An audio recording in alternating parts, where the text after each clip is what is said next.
thank you for joining us once again for the Twyman Creative Insider.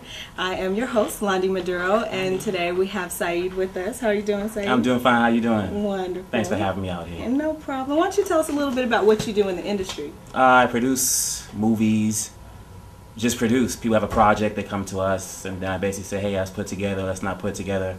I run a publishing company, so we publish books also. Oh, okay. Now we're putting together some soundtracks, like I was telling you, so now we're getting into label work, you know, doing people's music and things like that. So it's I do a lot of things, and I do writing also. Oh, wow. Okay, are there any projects that you're currently working on? Yeah. We're working on a film called Severus. It's based on if you ever saw Gladiator, when Commodus died in the ring, there was a war for the throne for the next emperor, and 4 generals started fighting, and the person that came to power was a guy named Severus, who was from Libya. So we found a book in Europe, and we optioned that book, and now making that into a film. We should shoot that hopefully by the end of next year. Oh, wow, okay. We're doing a horror film now called A Neo Song. We're doing a comic book version of that also. We're looking to shoot that probably around May. I wrote that production.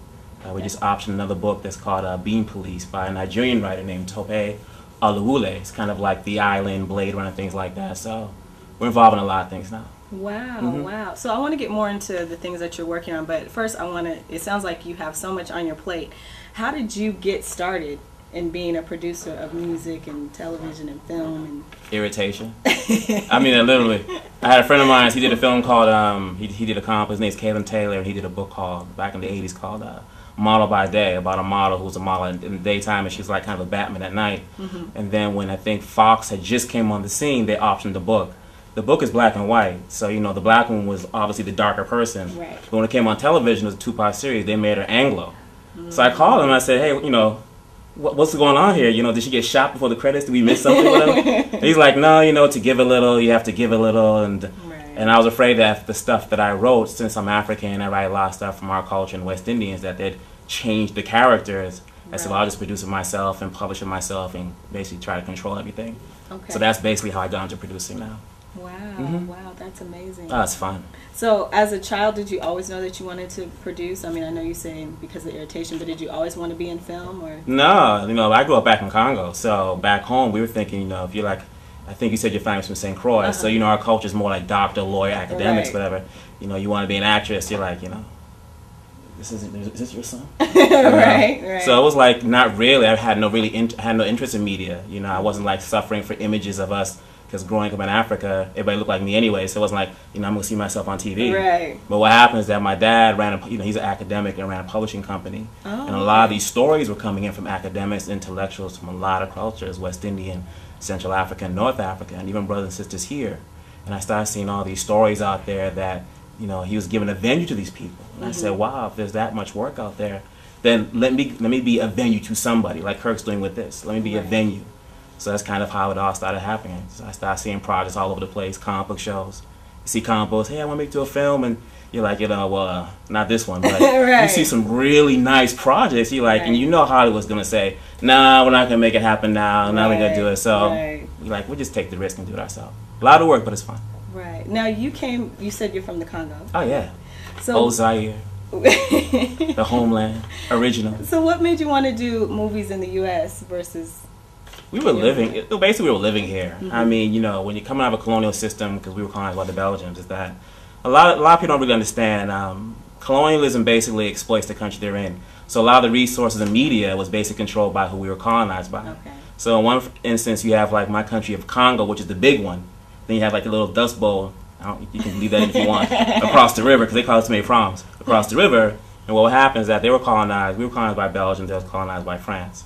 But for me to call the camera person who's in Congo, my car will go from Congo up to France, then back down to Congo, and pay like, you know, $20, whatever. Right. So what happened is that when we came to this country, it was a little more freedom of expression and things like that, and it was just wanted to see more of us. You know, when you're a foreigner, particularly a black foreigner, and you come here, a lot of people tend to lump you with everybody else. They look at me, say, oh, he's a black American. Right. But that's not my culture. I know the culture, but I'm from somewhere else. Yeah, but you're black.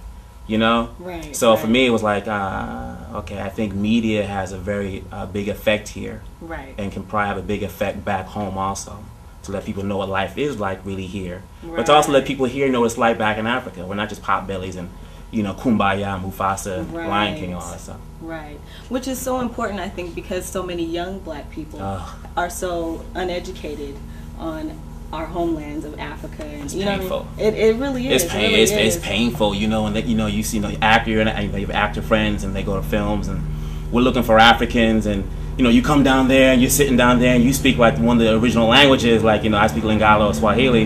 They want you to speak like, you know, an African language. You're like, you know, there's Afrikaans in South Africa. Right. What are you talking about? Then it's like my friend Kirk was doing, you know, I'm waiting for my table and you come serve us. And you're sitting there saying, well, we don't talk like that where we come from. That's like one of those West Coast brothers. Right. So for us, it's just, it's really, and that's our people. Because what happens that I find, and I think, you know, talking one of my mentors, Bill, who's here also, and some other people, is that when you look like us and you get kind of lumped in, we can kind of understand when the Anglos do it to us.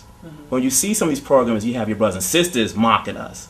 Like on Girlfriends, they had a Jamaican there who was like lazy and wasn't doing anything, and you don't see no other West Indians through the whole series. You see this one guy, you're like, you know, it might not, you know, some people might think it's funny, but I know a lot of West Indians who are like, wait a minute, you know, what about us? So for us, you know, the media, we use it to not just entertain and tell stories, but also say, hey, look, there's another side you should know. This is your history. Your history didn't start when the boat landed. A whole lot of history came on that boat here, so which is why we're doing the Roman piece, which we really love. We really love that piece. Dark-skinned Emperor, Two of Rome. Don't know that, though. Can't wait to do that. Wow. You seem to have your hands in so many things. How do you stay grounded? You know, for me, it's like my parents, you know. One of the things a lot of people really don't know, and I think some people are going to find out now, is that when Lumumba, our prime minister, was killed, they were killing people that were either supporting him or was ethnically related to him. He was one ethnic group, he was another one. So my dad was weird, like they were coming for him. So my mom was on vacation. You know, some people like, you take vacation in Congo. Yeah, you can take vacation. You know, you go hang out. You know, do what you got to do. You know, relax, whatever. But what happened is that he was in one place and she was somewhere else, and she was pregnant with me.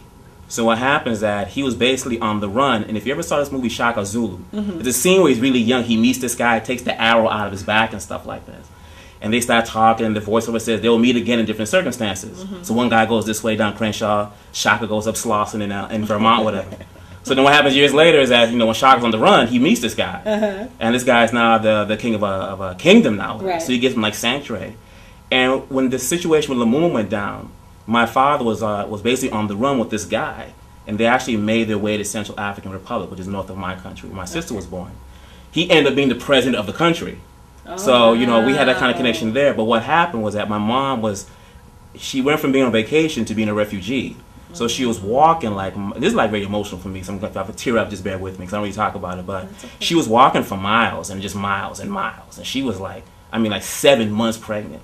So when she finally gave birth to me, it was like really, when I finally like pieced the stories together, it was like a big celebration and things like that. The lions just roaring. I'm lions. Like, yeah, the lions just out there. We couldn't leave because they was roaring for you. I'm like, okay. Whatever.